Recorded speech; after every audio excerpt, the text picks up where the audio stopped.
저는 전라도에서 태어나서 전라도에서 목회를 하고 있습니다. 전라도 사투리가 나올 가능성이 아주 많은데요. 난 전라도 사투리 들으면 약간 알러지 반응이 있더라. 혹시 그러신 분 계시면 손 한번 들어주시면은 제가 조심하고, 안 그러면 허벌나게 해보려고 그럽니다. 괜찮겠습니까? 네.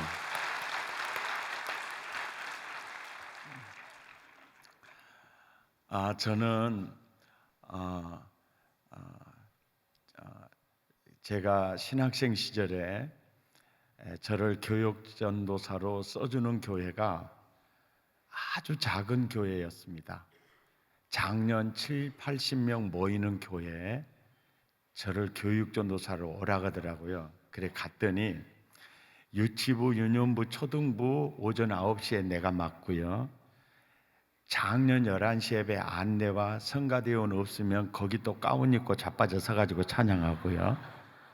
그 다음에 오후 2시에 중등부, 고등부 예배를 내가 인도하고요. 들어가 보니까 교육전도사인 내가 부목사, 전임전도사, 그 다음에 사찰, 음향관리, 유치부, 유년부, 초등부, 중등부, 고등부 허벌나게 많더라고요. 담임 목사님 혼자, 그리고 부교육자는 나뿐이에요. 이제 토요일이 되면 중고등 학생들을 데리고 예배당 안팎을 이렇게 청소를 합니다. 근데 저는 6살 때 아버지가 돌아가셨거든요. 그래서 아버지 사랑을 받지를 못했어요. 근데 딱 아버지 볼 때는 장로님이 어디서 열받았는고 나를 조져불더라고요. 내 설교를 듣고 있는 학생들 앞에서 조져버리는 거예요. 미치고 환장하겠더라고요. 그래서 그냥 뭔 영문인지도 모르고 당하는데, 이거 퍼브서브로 말을 그 요만한 것이 올라오는데 퍼브서 불면 교회를 나가야 되겠더라고요. 그래서 꼭 참았어요. 그리고 이제 청소 다 마치고 주일 예배를 드리고 이제 중고등 예배를 드리고 저녁 예배를 위해서 혼자 이제 예배당 빗자루질 하면서 있는데, 회계 집사님들이 이제 회계 집계를 다 하고 주일원금 봉투를 예배당 안으로 꽂으러 들어오신 거예요. 근데 11시 예배 12시 20분에 끝나면 점심 식사하고 회계 집계를 하는 시간이 한 서너 시간이 걸려요. 왜 그렇게, 교인 7, 80명인데 왜 그렇게 시간이 많이 걸리냐면,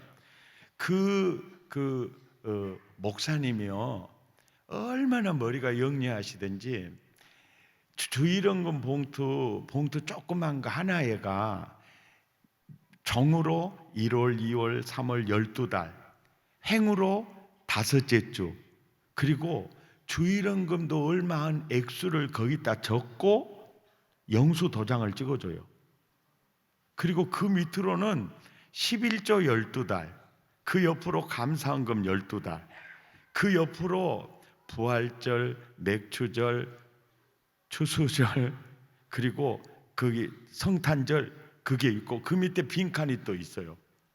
그러니까 그 봉투 하나 딱 가지면요, 김집사 주일날 몇 번 빼먹었고 11조는 2달 도둑질해 버렸구만, 맥주 감사하기 거시기 함께 친정에 갔다 와버렸네, 눈깔이 빠져버렸구만. 그래 이제 이 봉투 하나 가지면은 연말에 그 봉투 하나 가지면 그분의 신앙이 다 나온 거예요.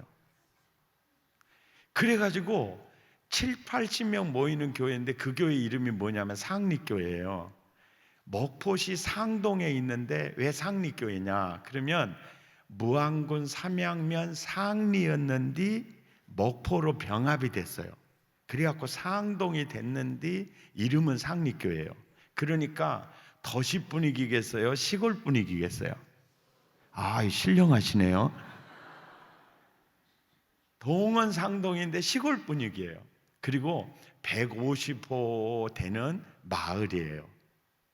그런데 그 하우스가 굉장히 많은데 하우스는 두 종류예요. 하나는 이제 닭을 키우는 육개 키우는 하우스하고 그다음에 토마토 농장을 하는 하우스가 있어요. 그래서 상리 사람들은 목포 시내 나가면 다 알아요. 왜냐하면 닭똥 냄새가 엄청 나버려요. 세상에 똥 냄새 중에 닭똥 냄새같이 징한 것이 없어요. 우리 친구 엄마는 그 닭똥 냄새에 질식돼서 돌아가셨거든요.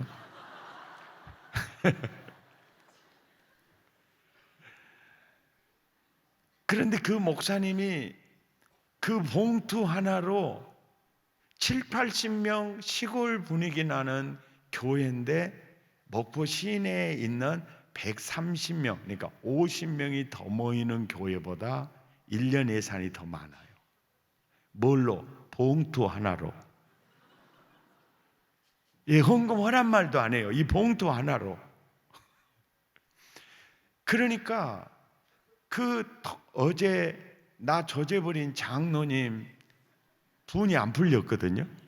근데 회계 집사님이 주일헌금 짓게 하고 딱 갖다 넣으니까 이 대급박에서 뭔 생각이 딱 드냐면 그 장로님 헌금 생활을 어떻게 할까 이게 궁금하더라고. 그래서 이제 그 장로님 번지 찾아가 가지고 빼봤어요. 그랬더니 주일헌금을 2,000원씩을 하고 감사헌금을 5,000원씩을 해요. 이게 40년 전 얘기예요. 평균 서리 집사님이 주일헌금 500원을 하고 감사헌금을 2,000원씩을 할 때 서리 집사님이 평균 감사헌금 하는 것만큼 주일헌금을 하셨고 감사헌금을 5,000원을 하니까 장로님으로서 헌금 잘하시는 거예요.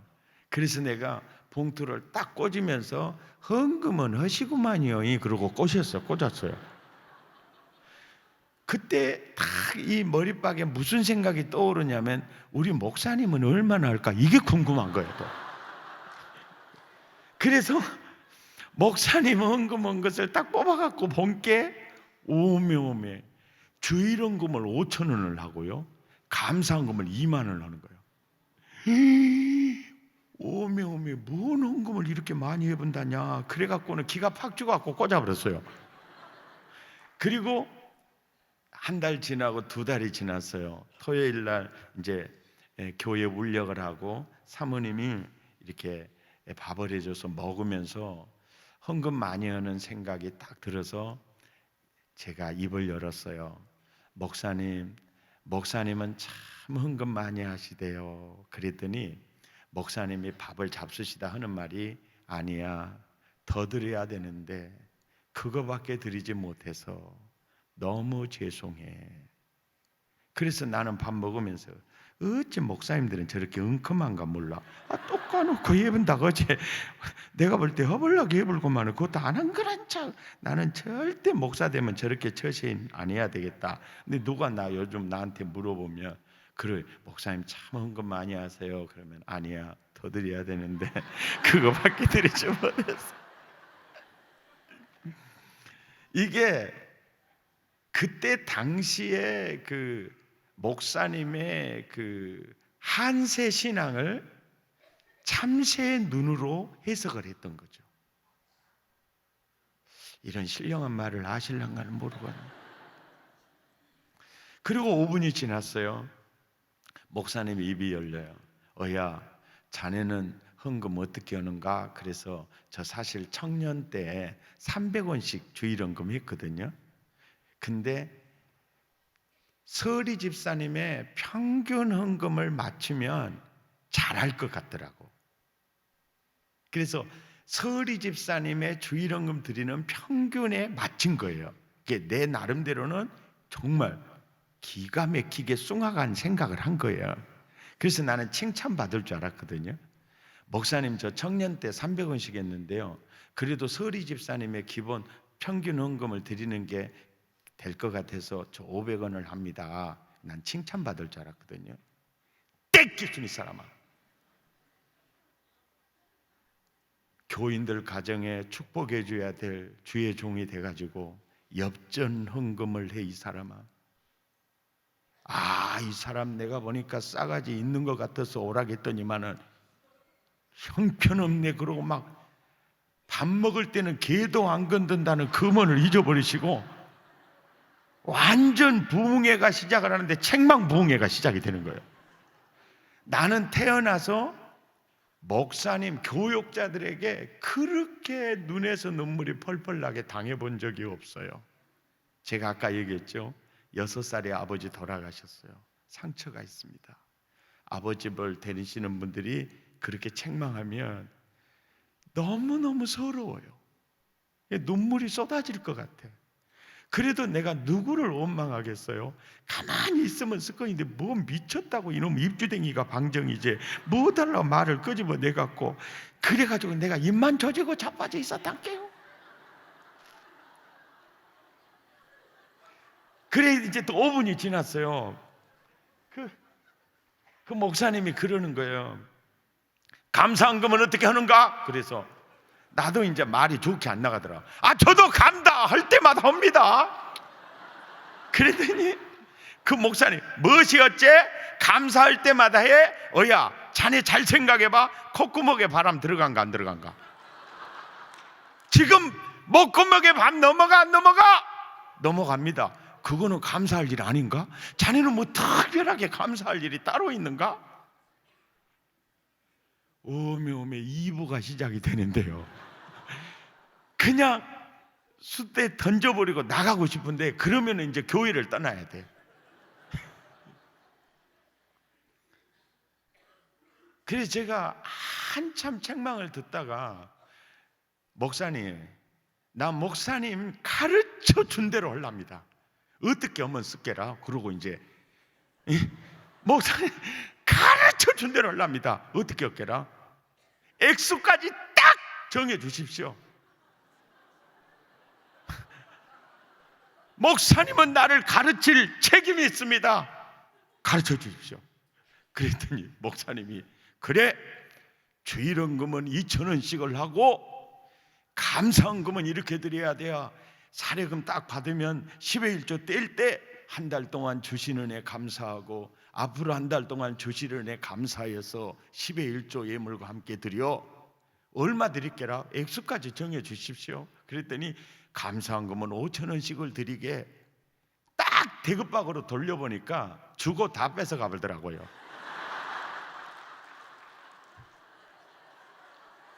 와, 그때 나 40년 전인데요. 사례금이 얼마냐면 5만 원이야. 5만 원. 5만 원 주고 5,000원 11조 5,000원 감사 2,000원 내주면 8,000원 5주면 5,000원이에요. 그것만 있는 줄 압니까? 구역예배 헌금 있지, 헌신예배 헌금 있지. 5째 주간 돌아가면 25,000원이야 헌금이. 그러니까 사례금 받아도 기분이 별로 안 나요. 목사님 수고하셨어요. 사례비 가졌어요. 아유 집사님 감사합니다. 깐치 맨바닥까지 인사는 해요. 그리고 이제 해놓고 방에 딱 들어와가지고 사례비 봉투를요 책상에다 딱 던져요. 뭘 아예 띄고 주제. 뭐지 이것이 액수만 얼마지? 이거 주고 다 뺏어 가보려면서 뭐 이거 이러냐고. 그렇게 이제 딱 던져놓고 저녁 예배 끝나고 와서 이제 11조를 띄고 감사금을 띄고 이제 헌금을 다 띄워놓는데요. 꼭 띄면서 그러는 거예요. 무엇이 이것이 헌금이요? 자발적으로 해야 헌금이죠. 이것이 세금이죠. 이것이 뭔 헌금이요? 안 쫓겨날라니까 어제 참말로 미쳐버리겠네. 뭐 주고 다 뺏어가려면서 뭐 들라고 액수만 5만 원이요. 여러분 이런 증상이 2, 3년 갔어요. 이것이 뭔 헌금이에요? 세금이죠? 막 이러면서 이게 이런 증상이 2년, 2, 3년 갔어요. 근데 이제 진도에서 단독 목회하는 이제 친구 신학생이 이제 강주에서 이제 고속버스를 타고 학교 가야 되니까 만난 거예요. 차 타고 가다 심심하길래 물어봤어요. 어야, 자네 주일헌금 어떻게 하는가? 그러니까 나 주일헌금 300원씩 해. 어떻게 열받아 보잖아요. 떼끼순 이 사람아.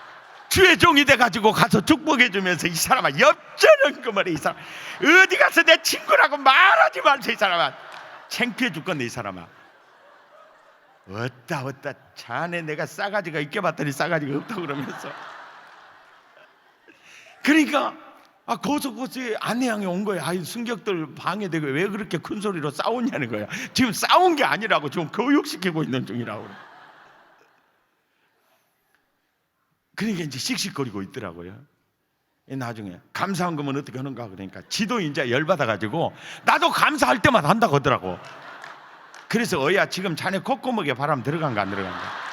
어야 지금 자네 이 사람은 뭐 감사할 일이 특별히 떠 있는가? 그러고 조져버렸어요 또. 어떻게 왜 그러냐고. 그러더니 이제 어야 아니 백전도사는 주일원금 얼마씩 해요? 그러니까 나 2,000원. 아니 감사헌금 말고 주일원금 얼마씩 하냐? 2,000원씩 한단께? 무엇이 어째? 주일원금을 매주 2,000원씩을 해버려? 나를 보는 눈구녕이요 신랑하게 보는 거예요. 그래 감사헌금은 어떻게 하는데 주신 은혜 사례비 10의 1조 드리면서 주신 은혜 감사하고 주신 은혜 감사해서 10의 1조와 함께 감사헌금을 매월 한 달에 같이 드려. 얼마씩 드리는데 5,000원. 나를 보는 눈빛이요 신령해가지고 멍해가지고요. 그 다음부터는 이것이 뭔 헌금이야 세금이지 그 병이 치료가 됐단께요. 이렇게 상처를 받으면 조져버려야 되겠더라고. 그런데 제 평생에 그 목사님이 저의 은인이죠. 그때의 그 주일원금 감사생활 그러면서 이런 얘기 하더라고요. 어야 해가 바뀔수록 경기가 어렵다고 할 걸세.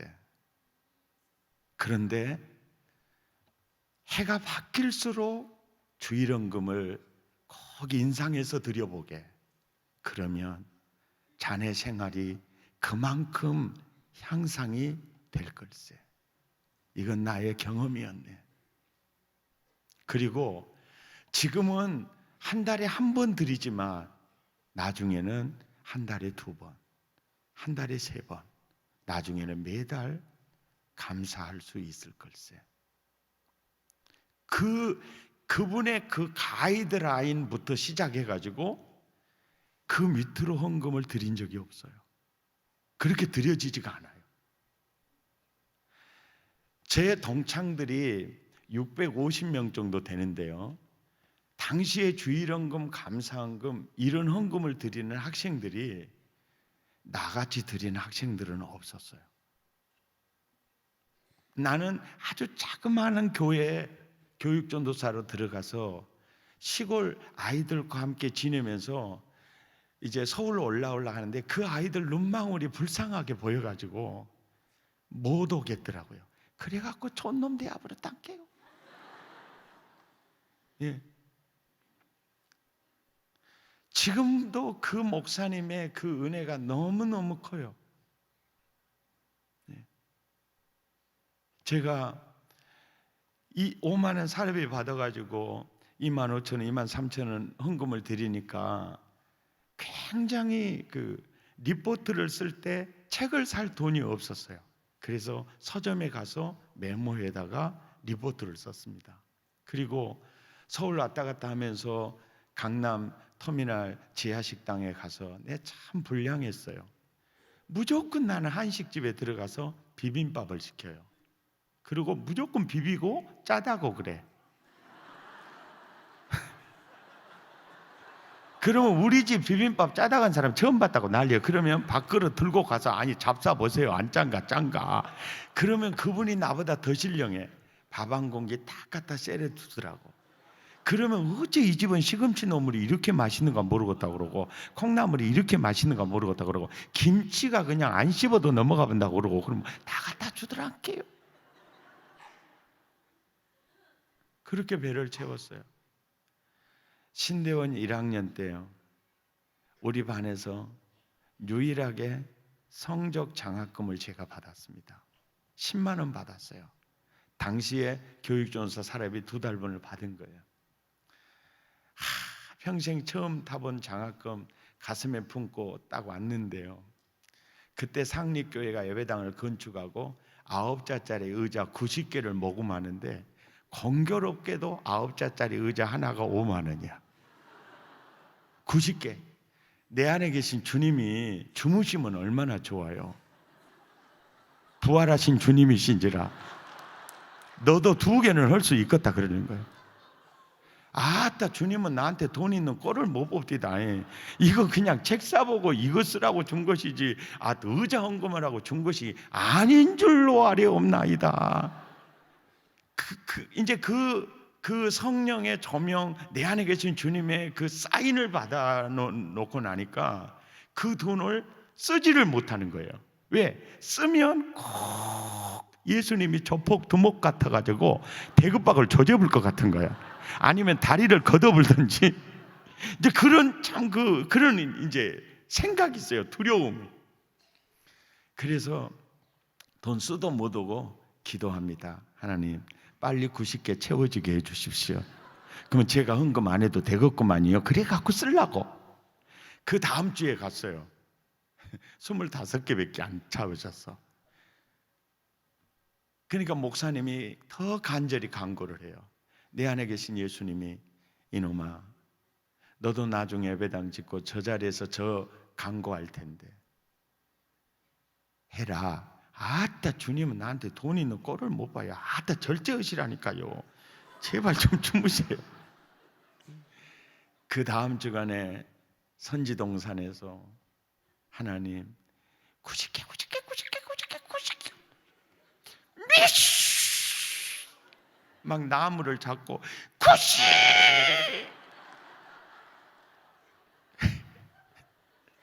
진짜 어리석은 나죠. 그리고 그 다음 주에 왔어요. 몇 개가 안 됐어. 그러니까 이제 목사님이 우는 거예요. 입당 날짜는 가까이 오고 여러분 예배당 건축할 때 힘든지 다 아는데 우리가 비닐로 깔고 예배 드릴 수 없지 않냐고. 한 가정에 하나씩 한 번 힘을 내자고. 내 안에 계신 주님이 이놈아 못 오고 있냐. 그래서 그날 저녁에 평생 처음 타본 장학금 주께서 쓰시겠다 하시니 의자 헌금 둘 10만 원 봉헌합니다. 저녁 예배 설교하러 나오시는 목사님이 봉투를 딱 보시더니 백전도사가 보기에는 멍청하게 생겼더만 그래도 공부는 어떻게 했는갑다고. 세상에 장학금 받아서 쓸 때도 많을 텐데 의자 5만 원짜리 작정도 아니고 장학금 받아갖고 2개 하셨다고. 2개. 이 말이 무슨 얘기냐면요, 장로님 2개, 안수장 2개, 이 소리로 들리는 거예요.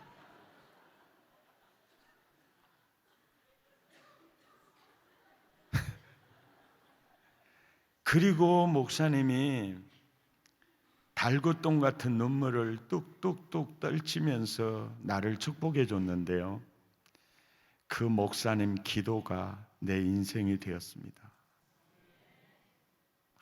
정말 놀랍대요.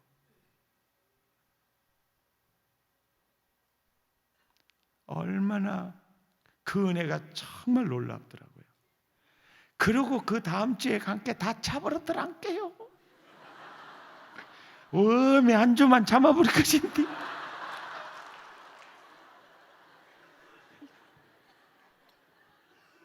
이런 목사들은 물을 먹여야 돼요. 그때 제가 신학생으로서 이렇게 기본적인 헌금을 떠나서 특별 헌금의 맛을 봤습니다.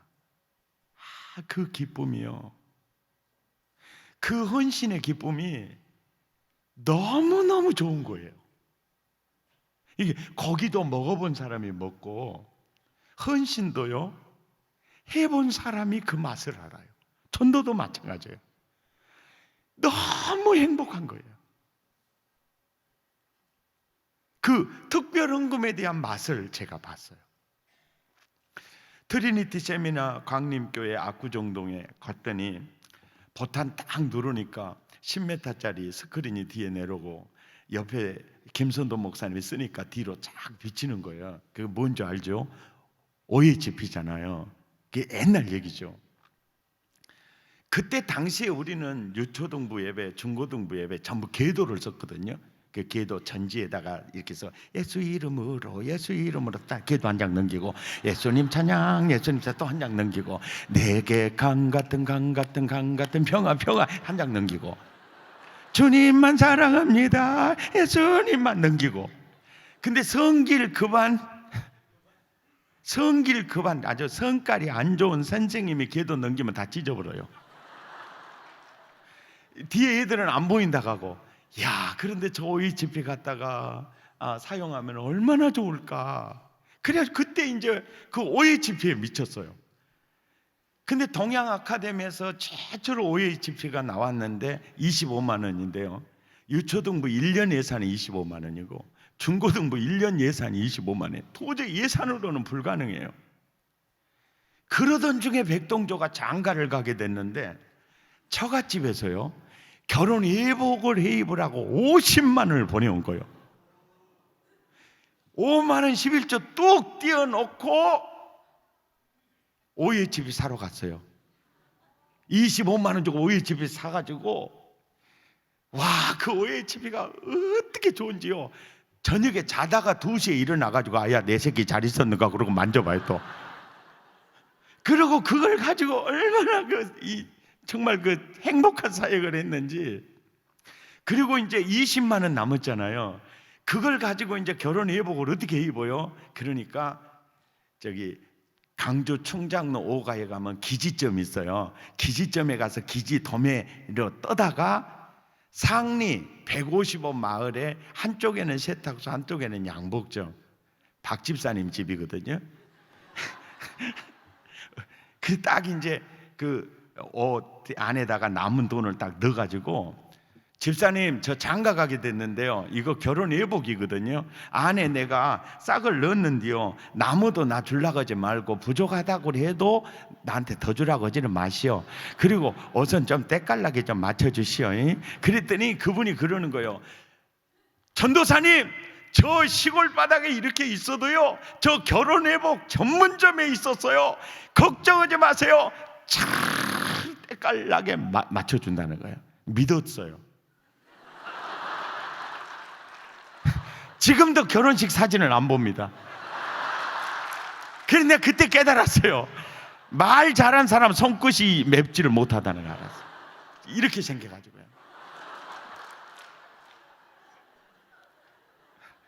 그래도 정말 행복했어요. 왜냐하면 그 OHP 때문에 너무너무 행복했어요. 어제 이러면서도.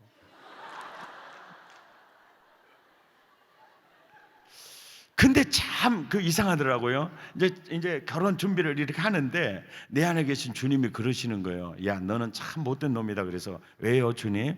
아야, 너는 사례비에서 정확하게 10의 1조를 떼면서 왜 결혼 유업에 대해서는 11조 뗄 생각을 하지 않냐? 아니, 저 뭔 유업이 있는데요? 야, 네 아내가 해가지고 온 그 모든 농지기가 유업이지 않냐? 그래서 내가 신부님 그냥 11조까지 가져셔야지, 그것만 해오면 어떻게 합니까? 이래서 이제 제 아내 될 신부한테 얘기를 하면은 신부가 그럴 것 같더라고. 백전사 괜찮은 전도사인 줄 알았더니 개 같은 놈이구나, 이런 생각이 들 것 같고, 또 저희 그 어머니가 반대를 했기 때문에 우리 어머니한테 신부가 유업을 해야 돼, 11조를 드려야 되겠는데 어머님 좀 주셔야 되겠습니다. 그러면은 우리 어머니가 제 아내를 보는 눈빛이 조금 안 좋을 것 같더라고. 그래서 연구를 딱 한 게 신혼여행을 포기했습니다. 그리고 그 경비로 10의 1조를 드렸어요. 저는 우리 청년들에게 꼭 그 말을 드리고 싶어요. 뭐 유업에 대해서 뭐 전세를 얻어주든 또 이제 신부가 살림을 다 차려놓든지 유업에 대해서 꼭 11조를 드리고 가정을 시작하라고 싶어요. 사실 그때 전도사님들 중에 결혼 유업에 대해서 11조 하는 사람은 거의 없었어요.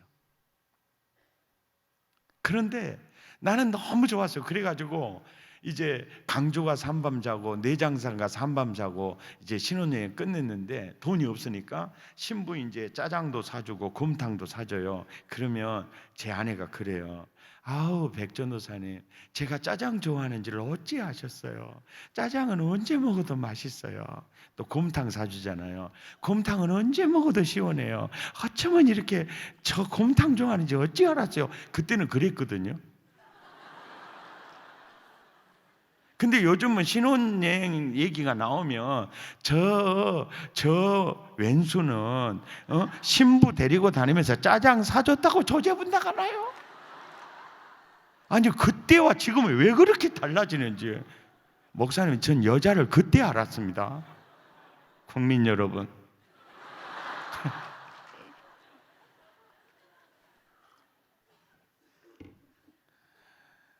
제가 저희 교회가 딱 개척 30년 됐어요. 올 12월이면 30주년입니다. 13평 아파트에서 시작을 했고 최초로 땅 빌려서 조립식 예배당 지을 때 22평에 16평 예배당 8평 사택이었어요. 이제 그렇게 이제 했는데 제가 병들어 죽어져 갈 때 중학교 2학년 때 성령 체험으로 신유를 경험하고 내가 주님을 만났거든요. 그래서 저는 부흥회를 참 좋아해요. 그리고 지금도 부흥회를 많이 인도하지만은 부흥회를 통해서 정말 인생이 회복되는 걸 너무 많이 봐서 나도 그렇게 회복이 됐고, 그래서 개척하면서 20명 모일 때부터 부흥회를 1년에 2번씩 했어요. 그런데 강사 식사 대접하는 것도 정말 머리가 무거웠어요. 그래도 수의 계약은 절대 안 했어요. 언제나 공개 입찰로 했어요. 강사 대접하실 분 신청하시기 바랍니다. 그러면요, 꼭 대접하겠다고 나선 사람이 누구냐면 내가 보태줘야 될 사람이야. 그 사람이 강사 대접하면 내 목구멍에 밥 안 넘어가. 그 사람 강사 대접 한번 하면 한 달 시장 못 갈 사람이야. 그러면 내가 그러거든요. 안 해도 돼요. 안 해도 돼요. 그러면 목포 사람 특유가 이러거든요. 어찌 안 해도 되라? 그래요. 어찌 안 해도 되라? 그러면 내가 다 형편이 어려운 게, 그러면 왔다 밥 한 끈이 살 돈은 있어라. 사람 웃기게 보고 있어. 교회를 칵 옮겨버려 말어. 이러는 거예요. 그러면 또 싹싹 빌어요. 그래가지고 여보, 오늘 이번 낮에 아무개가 밥 사는데 그 사람 밥 사면 한 달 동안 시장 못 갈 거야. 애들이랑 당신 식사하고 있어. 강산에 모시고 갔다 올게. 그래서 셋이 가요. 그럼 어째 사모님 안 모시고 갔냐고 또 나를 조져요 또. 그래가지고 이제 그때 노수구이 한참 인기일 때요. 딱 들어가더니 그래요. 이 목포 사람들은요 까짓것 문화거든요. 까짓것 먹어버려, 까짓것 사버려, 까짓것 지어버려. 굉장히 좋아요. 왜냐하면 계산을 별로 안 해요. 까짓것 해보면 끝나버려요. 비웃는 건 건강에 이롭습니다. 아줌마 5인분 그러는 거예요. 오면 5인분이면 우리 집사람까지 오지. 아줌마 3인분 5인분 3인분 5인분 3인분. 식당 주인이요 나를 보는 눈깔이 예사롭지 않아요. 그러면 제가 그래요. 아주머니 일단 3인분만 가져오세요. 그래가지고 3인분 이제 석쇠에 올려놓고 구우는데요, 나는 리필이 가능한 상추 5잎사에 파절이 허벌나게 산더미처럼 집어넣어놓고 석쇠 위에 고기는 제일 작은 거 하나 집어넣어가지고 하여간 리필이 되는 곳으로 배를 다 채워요. 그러니까 마늘은 서너 개씩 내놓으면 위장이 아주 쓰려버려.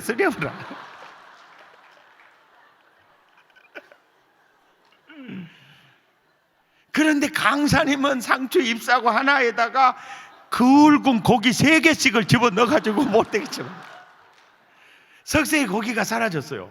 그분이 그래, 아줌마 2인분 더 가져오세요. 그러니까 나는 2인분 아니 괜찮아 다 됐어, 나 다 탔어. 그러면 강사님이 신령하지라도 못 오면 눈치라도 있어야 되는데 이 왼수가 뭐라고 말하냐면 2인분 더 가져오세요 이러고 자빠지는 거야.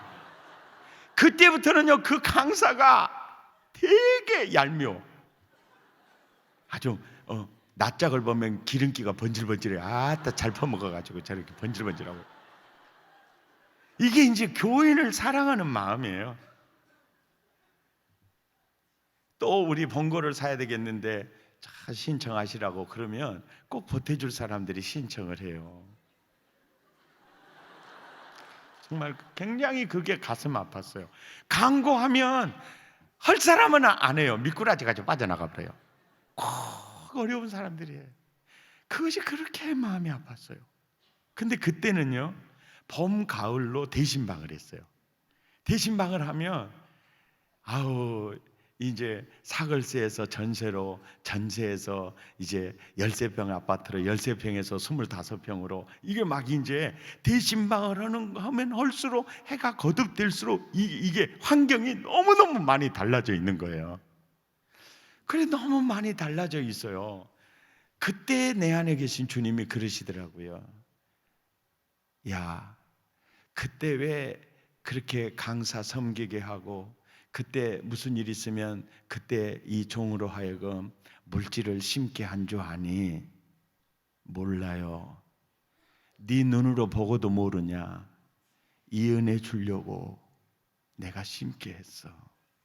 그러시는 거예요. 그럴 때 이제 기쁘면서도 되게 섭섭한 게 그겁니다. 예수님, 이분은 몇 년 전인데요 나는 교육 전도사 때부터요 5만 원 받으면 2만 5천 원 훑어가셨잖아요. 근데 나는 뭡니까? 괜히 내서러움에 해갖고 따져요. 또 하나님 기도하면서 그 집에 축복할 건 생각 안 하고 나는 뭡니까? 나 진짜 서럽습니다. 그러면서 훨씬 오래 전부터 그렇게 심게 했는데 나는 뭔가요? 근데 여러분도 해보셔서 아시겠지만은 하나님께 따지면 딱 하나님은 입 다무시죠. 여기 웃는 사람은 다 경험이 있는 사람들이에요. 하나님 이럴 수 있어요. 이해가 안 돼요. 왜 그랬어요? 그러면 언제나 입 딱 다물어 버려요. 그리고 하나님이 언제 말씀하세요? 이게 원리인데요. 내가 성경을 읽을 때 창세기에서 요한계시록까지 성경을 싹 읽어갈 때 정확하게 성경을 통해서 너 그때 나한테 따졌지. 내가 너한테 이 은혜 주려고 나 그렇게 심게 했다. 그렇게 내 눈을 열어 보여주는 말씀이 고린도후서 9장 8절이었습니다.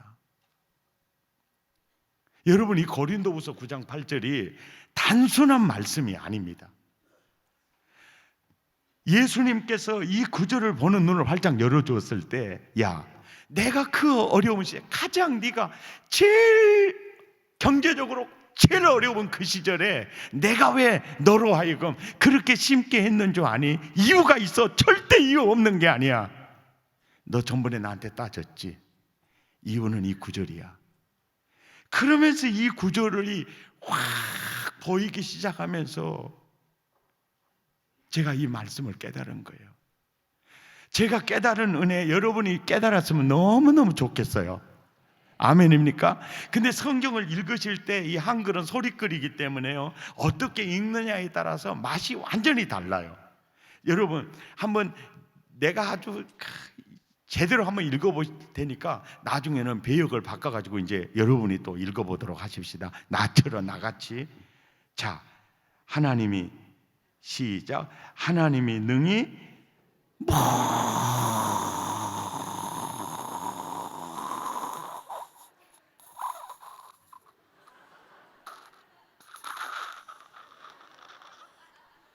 모든 은혜를 너희에게 다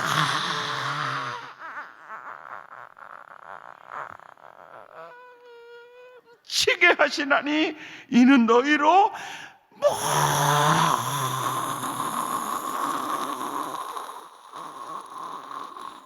모든 일에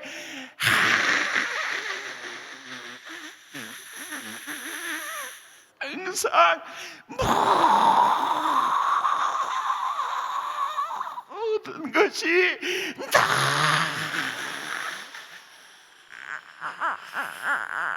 넉하여 모든 착한 일을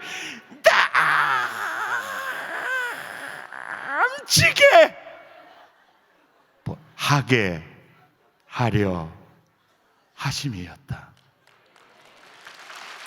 박수 치지 마시고요, 배역을 바꿔서 이제 여러분이 하는 거예요. 제가 숙달된 조교로부터 시범을 보였어요. 여러분, 이 말을 정말 가슴에 와닿아요. 한번 읽어보세요.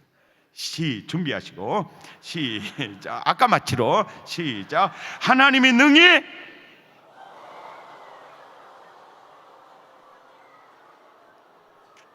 뜬 은혜를 너희에게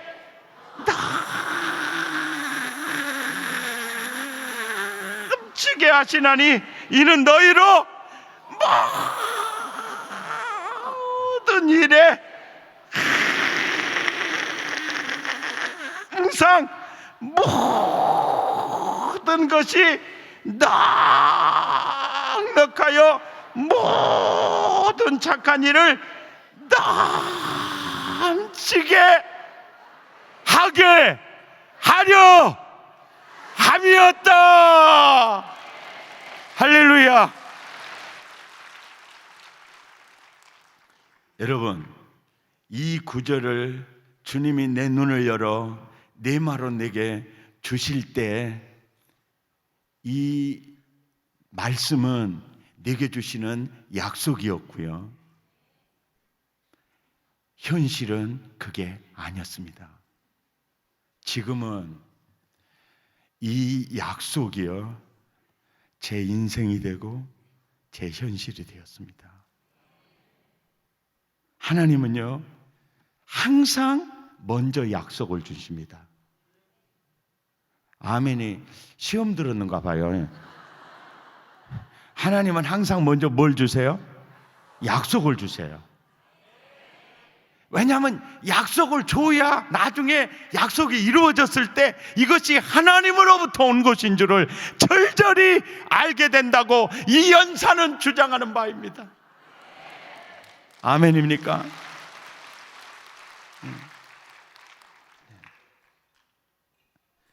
그때 이 약속을 받을 때는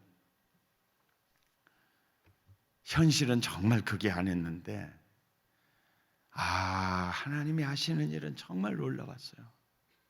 예. 나는 여러분, 이런 은혜, 이것이 하나님의 사랑입니다. 아멘입니까? 이런 은혜를 누렸으면 좋겠습니다. 아멘. 그리고요, 여러분이 이제 헌금 생활 중에 이제 가장 기본 헌금이 10의 1조지 않습니까? 맞죠? 그런데 10의 1조에 대한 정확한 그 복음의 비밀을 알고 계셔야 될 필요가 있습니다. 11조를 잘 하시는 분들도 그렇고, 항상 그 거위를 넘지 못해서 그냥 그 자리에 머물러 있는 그들도 점프가 필요하고요. 아멘입니까? 굉장히 중요합니다. 그리고 가끔 인터넷이나 어떤 신학자도 그렇고 어떤 분들도 가끔 그런 얘기를 합니다. 10의 1조는 율법이기 때문에, 십자가에서 율법이 완성되기 때문에 신약 시대에는 할 필요가 없다, 이렇게 주장하는 분들도 이제 계십니다. 그러나 11조는 율법 이전부터서 11조는 시작이 됩니다. 율법은 모세가 시내산에서 예수님 오시기 1500년 전에 받은 것이고요, 그보다 500년 먼저 아브라함이 10의 1조를 합니다. 그리고 이삭이 철저하게 11조 생활한 것을 야곱이 봅니다. 그래서 야곱이 베델에서 제가 10의 1조 드리겠습니다. 이렇게 얘기가 나오는 겁니다. 500년 전부터서 10의 1조가 시행이 됩니다. 그리고 말라기 3장에 그 11조 신학이 나오는데요. 말라기 3장은 구약의 선지자 말라기가 예언을 하는 내용이지만은 이사야 선지자가 이사야 53장에서 골고다의 그 얘기를 하듯이 말라기 3장은 구약의 말라기 선지자가 말은 하지만 신약 시대의 내용을 말하고 있습니다. 그걸 어떻게 알 수 있느냐? 말라기 3장 1절을 보시면 알 수 있습니다. 바로 말라기 선지자가 이제 신약 시대가 펼쳐졌을 때 세례 요한 또 메시아가 등장했을 때 그 10의 1조 그 부분을 다루고 있다는 것입니다. 자, 불편하시지만 말라기 3장 1절 한번 함께 보시겠습니다. 말라기 3장이 어디가 있냐고 저기 물으신다면 찾으시는 데 도움이 될까 해서 창세기 뒤에 나온다고 대답하겠습니다. 힌트를 드린다면 요한계시록 앞에 나온다고 말하겠습니다.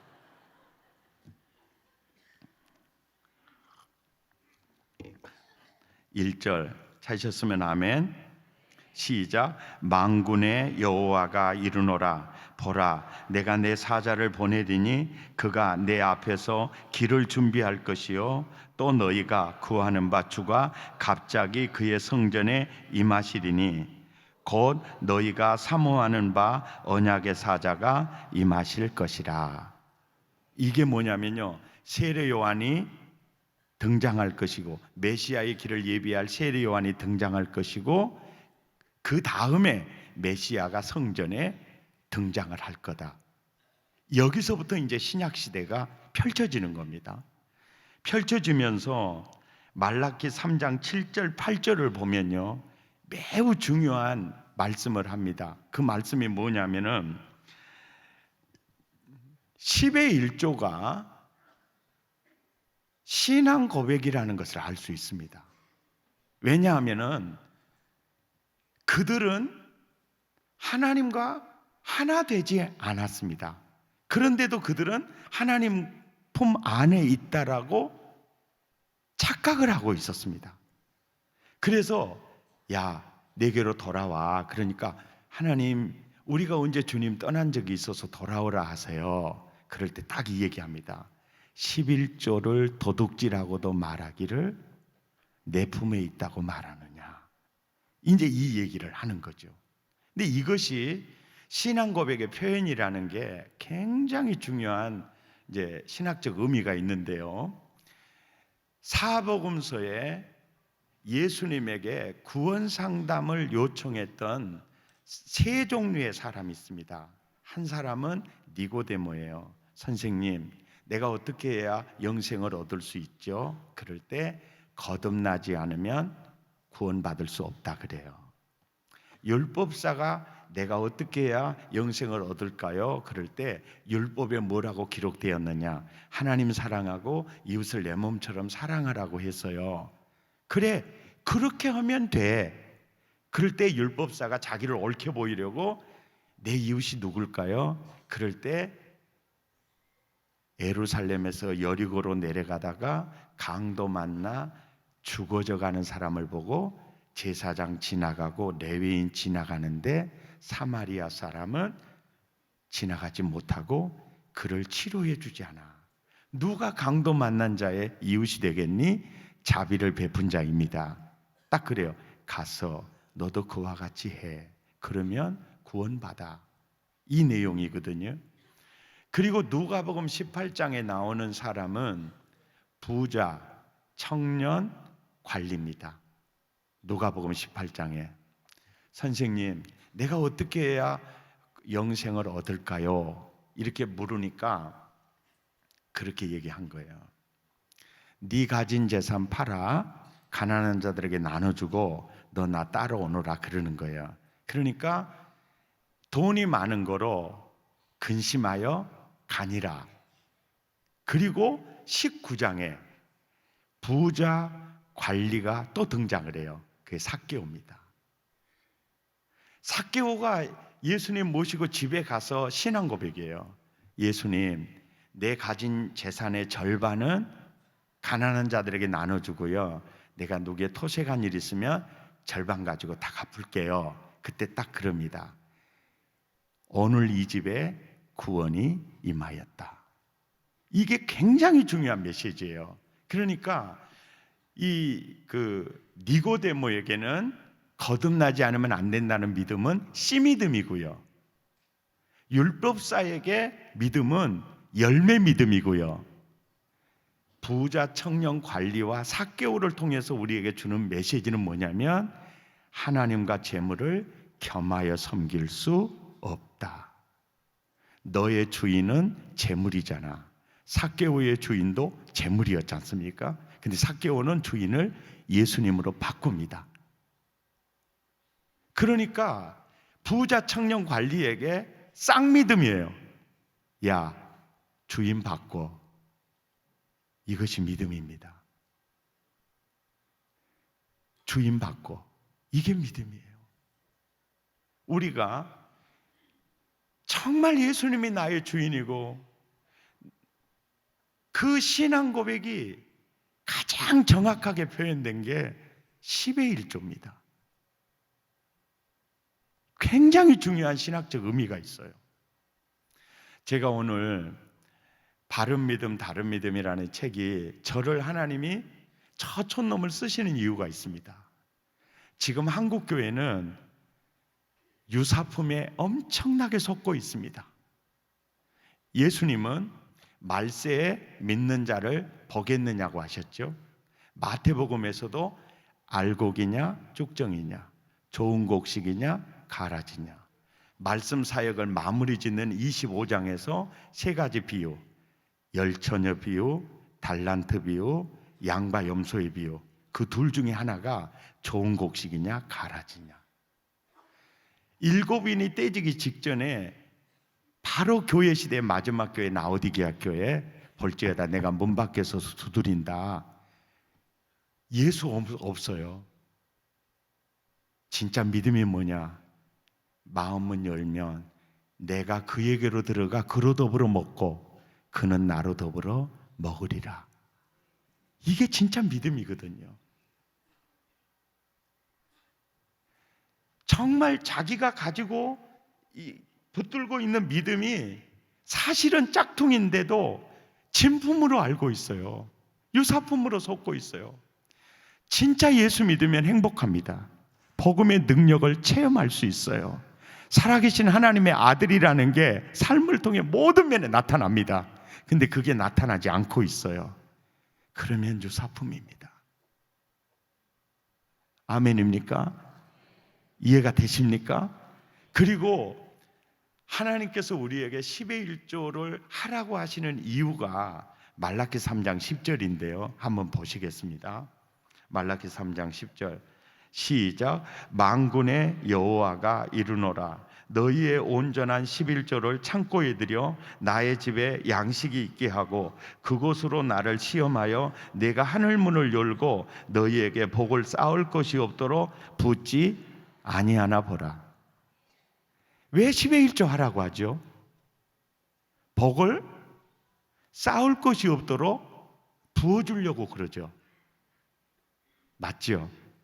자, 나와 여러분 모두에게 복을 쌓을 것이 없도록 부어주고 싶은 분명한 목적과 이유가 있을까요? 없을까요? 예? 있습니다. 아브라함에게 내 이름을 창대케 할게, 내가 너에게 큰 복 줄게, 목적이 있습니다. 땅의 모든 족속에게 복이 될지라. 이게 목적 가치입니다. 그리고요, 여러분, 나이가 들고 나이가 들수록 학력 평준화, 미모 평준화, 몸매 평준화, 그리고 경제 평준화가 이루어집니다. 육신의 장막을 떠나는 순간 완전 알몸으로 갑니다. 예, 아주 중요한 원리입니다. 정주영 씨도 노숙자도 결론은 평준합니다. 그런데 왜 우리에게 복을 쌓을 곳이 없도록 부어주려고 하시죠? 땅의 모든 족속에게 복의 통로되라고 그럽니다. 여러분, 하나님께서 나와 여러분에게 그러거든요. 모든 착한 일을 넘치게 하게 하려 하심이니라. 이런 계획을 가지고 있어요. 근데 무엇이 가장 큰 문제냐? 그러면 우리는 인본주의 수평문화, 애금문화, 세상 문화에서 우리는 이런 라이프 스타일로 아예 짱아찌 돼서 살았습니다. 한번 저를 따라서 해보시기 바랍니다. 위로 돈님을 사랑하고 돈님을 의지하고 경제가 제일이여 돈님을 찬양하고 옆으로 사람을 등쳐먹고 아래로 하나님을 무시해라. 이것이 사탄 문화, 인본주의, 수평 문화. 우리는 거기서 절여서 살아왔습니다. 신본주의, 수직 문화, 하나님 나라 라이프 스타일은 정반대입니다. 한번 따라서 합시다. 위로 하나님을 사랑하고 하나님께 예배하고 예수님이 제일이여 예수님을 찬양하고 옆으로 사람을 사랑하고 사람을 섬기고 영혼을 살리고 영혼을 복되게 하고 아래로 물질을 다스려라. 그런데 이게 거듭나는 순간 라이프 스타일이 바뀌지가 않아요. 애굽에서 출애굽을 할 때는 순간이에요. 우리가 거듭나는 것도 순간인데 그 애굽 문화가 벗겨지는 데는 40년 걸려요.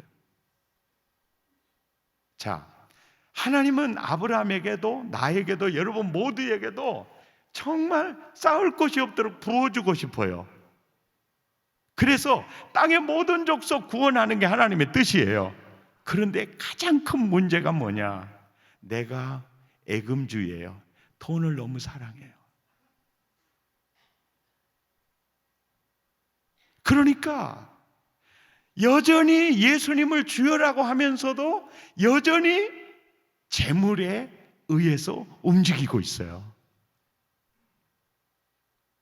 야, 너 더 주면 탕자 되겠네? 그러니까요. 야, 내가 복을 쌓을 것이 없도록 구워서 땅의 모든 족속에게 복의 통로 되기를 원하는데 너 나한테 주여 주여 하지만 여전히 너의 주인은 재물인 것 같아. 넌 돈을 너무 사랑해. 너는 돈의 세력에 의해서 아직도 움직이고 있어. 야, 내가 내 외아들을 피 쏟아 너 구원했는데 너 돈 더 주면 너 탕자 되겠다. 그래서 신본주의 수평문화 라이프 스타일을 인본주의 수평문화 라이프 스타일을 신본주의 수직문화 라이프 스타일로 돈을 도구 자리에 내려놓는 면역력을 기르는 것이 10의 1조입니다. 아멘입니까? 너무너무 중요한 원리입니다. 승리하시기를 바랍니다. 이 고비를 꼭 넘어가시기를 바랍니다. 10의 1조는 신앙 고백입니다. 재물이 나의 주인이 아니고 예수님이 나의 주인입니다. 아멘. 그 다음에 여러분 9절 말씀을 보시면 이런 단어가 있어요. 시작. 너희 곧 온 나라가 나의 것을 도둑질하였으므로 너희가 뭘 받았다 그러죠? 저주를 받았다 그러죠. 여기서 저주 개념은요 이런 개념이에요. 사실은 예수님 십자가에 죄를 구속할 때 저주도 다 속량하셨거든요. 그 저주를 얘기하는 게 아니고요. 여기서 말하는 저주는 경제 제재 조치예요. 복의 물꼬를 막고 있다는 개념이에요. 바로 11절 말씀이에요. 함께 읽죠. 시작. 만군의 여호와가 이르노라. 내가 너희를 위하여 메뚜기를 금하여 너희 토지 소산을 먹어 없애지 못하게 하며 너희 밭에 포도나무 열매가 기한 전에 떨어지지 않게 하리니. 이게 자꾸 기한 전에 떨어지게 해서 막어요. 왜요? 야, 너 물질 더 가면 넌 탕자 되겠다. 대부분의 사람들이 성령이 임하고 하나님의 아들이 되면서 완전한 존재 가치가 회복이 돼 있는데, 사탄은 육신의 정욕, 안목의 정욕을 가지고 와서 또 소유 가치에 우리를 붙들게, 소유 가치 속에 빠뜨리려고 하거든요. 그것이 우리가 굉장히 하나님의 아들처럼 살지 못하는 원인이 되거든요. 아멘입니까? 정말. 그래서 10의 1조를 이렇게 하실 때, 10의 1조를 하실 때 하나님이요, 평균적으로 계속 300만 원 소득을 주시다가 어느 경점에 가서 500만 원 올리기도 해요. 그때요, 대부분 사람들이 흔들립니다. 근데 10의 1조를 1년 하고 10년 하고 20년 할수록 10의 1조를 뚝 떼는 순간에, 야, 네가 세력을 가지고 내 상투를 잡고 주인 노릇했는데 너는 나의 주인이 아니야. 나의 주인은 하나님이야. 신앙 고백이에요. 그럼 목을 치는 거예요. 10년 쳐요, 20년 쳐요. 그러면 진짜 도구의 자리에 앉아 있어요. 그 물질을 다스릴 수 있는 자리에. 이것이 11조 복음의 비밀입니다. 아멘. 자, 오늘 본문 9장 8절로 다시 한번 돌아오겠습니다. 고린도후서 9장 8절.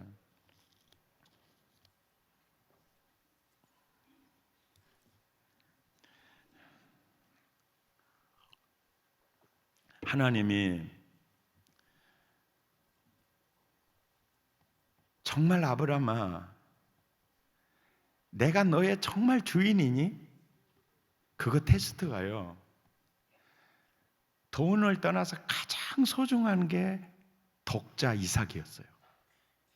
너 그거 드릴 수 있니? 이걸 테스트하시죠.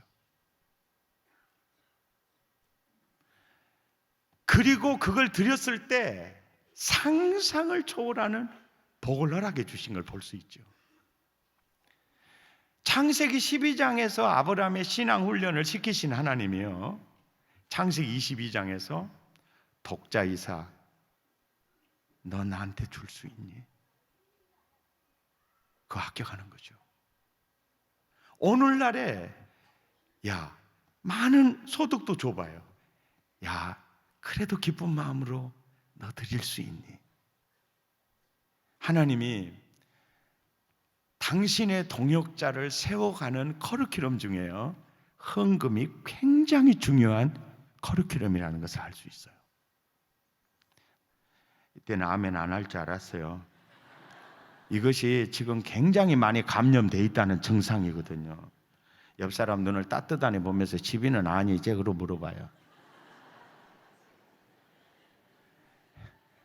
고린도후서 9장 6절을 봐보세요. 6절 시작. 이것이 곧 적게 심는 자는 적게 거두고 많이 심는 자는 많이 거둔다 하는 말이로다. 각각 그의 마음에 정한 대로 할 것이요 인색함으로나 억지로 하지 말지니 하나님은 즐겨내는 자를 사랑하시느니라. 하나님이 능히 모든 은혜를 너희에게 넘치게 하시나니 이는 너희로 모든 일에 항상 모든 것이 넉넉하여 모든 착한 일을 넘치게 하게 하려 하심이라. 이것을 위해서 야, 적게 심지 말고 많이 심어. 억지로 하지 말고 즐겁게 해. 아멘입니까? 이 삶으로 승리하시기를 예수 이름으로 축원합니다. 아멘. 할렐루야. 사실은요, 제가 오늘 하나님의 사랑 결론 얘기 하나 하고 마치겠습니다. 저희 어머니가 42에 우리 6남매를 낳아놓고 아버지가 돌아가셨어요. 그리고 배다른 삼형제가 우리 엄마를 쫓아내려고 사흘 걸어서 두드러 팼어요. 그것 때문에 우리 엄마가 예수님을 만나게 됐어요. 배다른 삼형제가 사흘 걸어서 막 그렇게 하니까 짱짱한 사위 얻으면 배다른 삼형제가 무서워할까 봐 우리 큰누님 아주 젊었을 때 강주 도시 사람한테 여웠는데, 우리 큰누님은 세종대왕 배춧잎삭 하나가 눈에 붙은 사람이고요, 우리 매양은 2장씩이 붙은 사람이거든요. 그때 그 시절에 맞벌이를 했어요. 돈님은 나의 목자시니 내게 부족함이 없으리로다, 그런 형이거든요. 그런데 모내기 때, 추수 때 우리 누님은 코빼기도 비춰본 적이 없어요. 근데 정확하게 올 때가 있어요. 언제 오냐면은 강주 전남 지방에는 첫눈 내리면 김장철이에요. 그때 정확히 와요. 해년마다 올 때 사가지고 온 건 정해져 있어요. 돼지고기 한 근이에요. 그렇게 가지고 와요. 그러면 우리 어머니는 한달 살기도 힘든데 뭐 한 달을 떠왔냐고 막 그래요. 그래 놓고도 찌개인지 국인지는 분간이 안 가는데 잘 끓여요. 그날 저녁에 돼지찌개인지 국인지 밥상 센터에 자리를 잡아요. 온 식구가 밥상에 둘러앉아 올림픽이 시작이 돼요. 누가 장화 신고 지나간 돼지를 빨리 건져 먹느냐. 가장 먼저 우리 동생 미숙이가 딱 건져 올리면서 자랑해요. 동조야, 나 건졌다 그래요. 그 순간 우리 어머니가 저분을 딱 때려버려요. 그럼 딱 떨어지는 순간 우리 어머니가 눈빛으로 동조야, 네가 먹어야, 네가 먹으래. 내가 얼른 먹어보거든요. 그러면 잘했어요, 잘했어요 그래요. 사나이로 태어나려면 그때 태어났어야 돼요. 요즘 남자들이 제일 좋아하는 성경 구절이 인자는 머리 둘 것이 없다잖아요.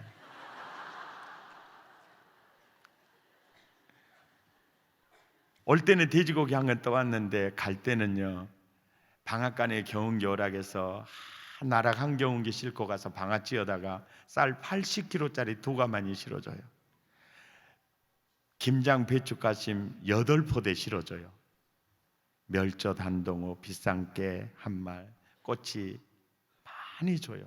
근데 딸들은 다 도둑입디다. 근데 주란 말은 안 해요. 항상 어메 이것은 무엇이다 그래. 항상 막 뒤 안에 다니면서 어메 이것은 무엇이다. 그러면 다 네 줄라 그랬다.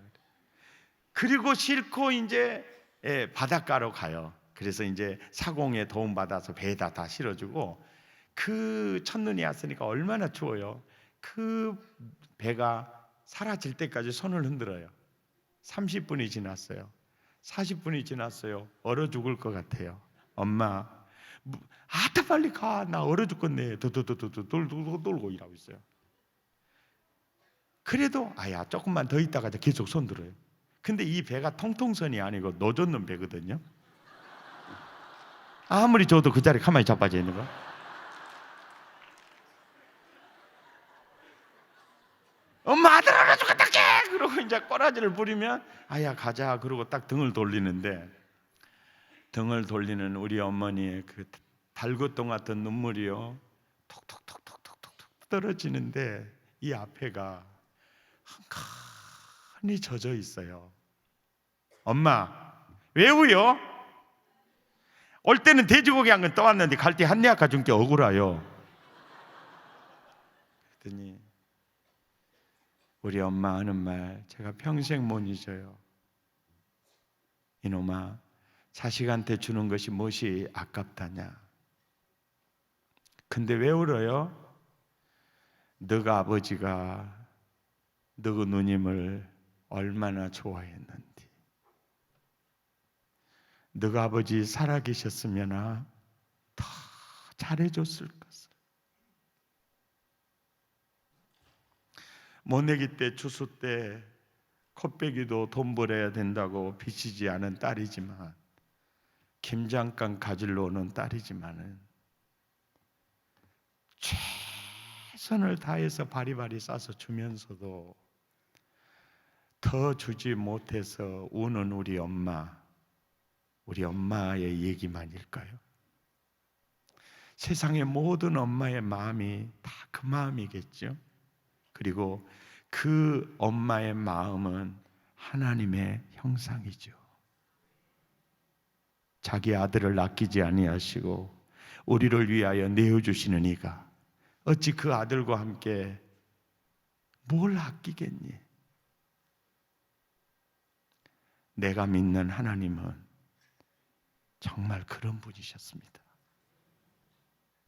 아멘입니까?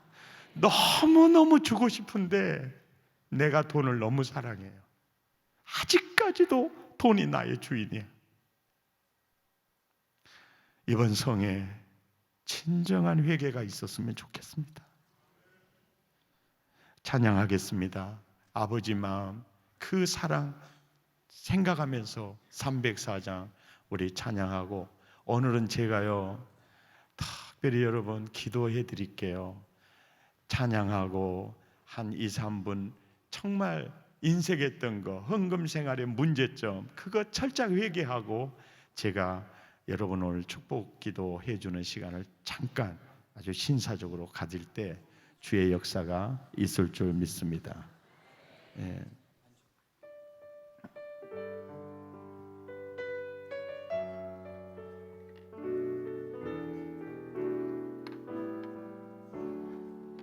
그 크신 하나님의 사랑 말로 다 영영 못하네.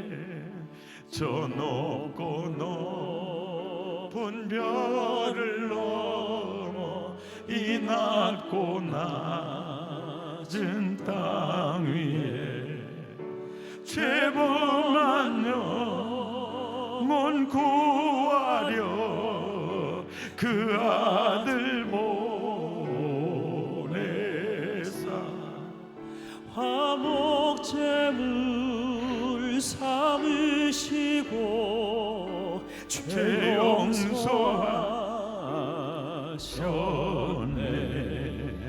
하나님 크신 사랑을 아멘 증량 다 못하네.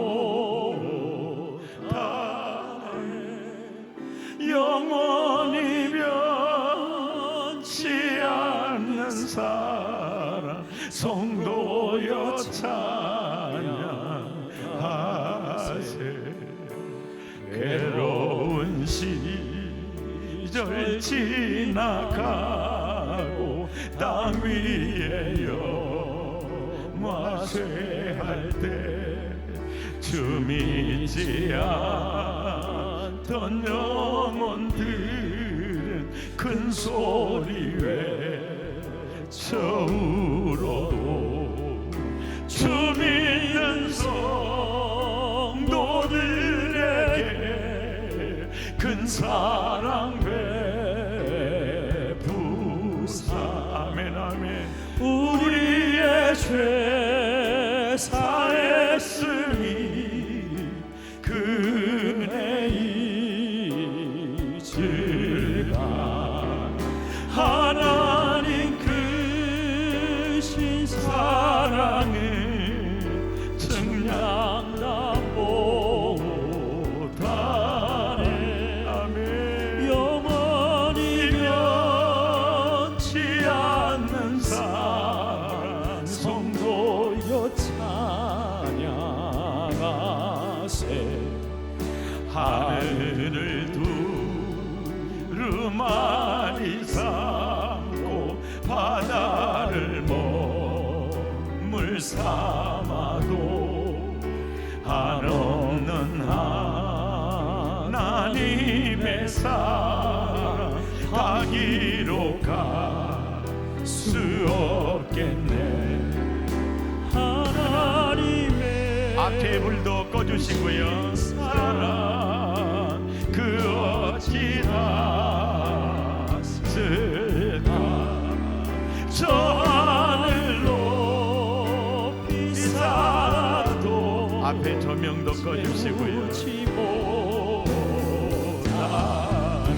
아멘. 하나님 크신 사랑을 증량 다 못하네. 영원히 받는 사랑 성도여 찬양하세. 왜 헌금하라고 하신 줄 아세요? 왜 10의 1조 하라고 하신 줄 아세요? 물질을 다스리는 능력을 키우고 싶은 거죠. 아멘입니까? 아무리 부어줘도 흔들림이 없는 하나님, 제가 하나님이 믿어줄 만한 그릇 되기를 원합니다. 정말 재물의 세력이 다 빠지기를 원하고 내 상투 잡고 흔들었던 물질이 종의 자리에 내려와 앉게 하여 주옵소서. 아버지, 물질에 매이지 않기를 원합니다. 아버지, 왜 많이 심으라고 하는지 알겠습니다. 모든 일에 항상 모든 것이 넉넉하여 모든 착한 일을 넘치게 마음껏 할 수 있는 그 권능, 그 은혜, 부어주시려는 은혜, 이것이 하나님의 마음임을 깨달았습니다. 아버지, 억지로 했고 인색함으로 했고 하나님 10의 1조가 그렇게 아까웠습니다. 나를 용서해 주옵소서. 그리고 도둑질하면서 그것 때문에 물고가 막혀 있는데도 나는 왜 복 주지 않느냐고 심어놓기는 저주를 심어놓고 복 주지 않는다고 원망했습니다. 헌금 생활에 여러분, 지갑에 회개하지 않으면 진짜 회개하지 않는 거예요. 오늘 이 밤에 2, 3분 동안 하나님 정말 철저하게 회개하고 기도받는 시간 가질 수 있기를 바랍니다. 주여 3번 부르고 회개합시다. 주여, 주여.